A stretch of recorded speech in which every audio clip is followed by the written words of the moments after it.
Yeah, I think it potentially could be. I mean, I think taxpayers will find it quite alarming that the scale of the fraud that's going on when they're going out to work and ultimately having to foot the bill for fraudsters who are fiddling the system.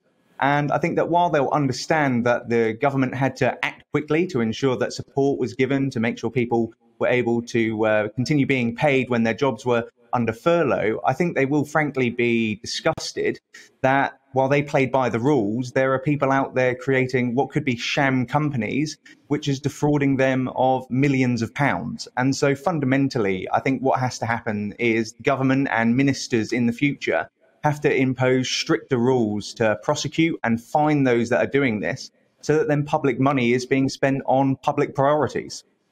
Do you think the government has the capacity now to be able to identify these companies and actually reclaim some of that money, which frankly has been stolen in a time where a lot of people face significant hardship? Indeed, there are a number of people who slipped through the cracks and, you know, when the music stopped playing, didn't have a seat to sit on and didn't get any sort of government backing.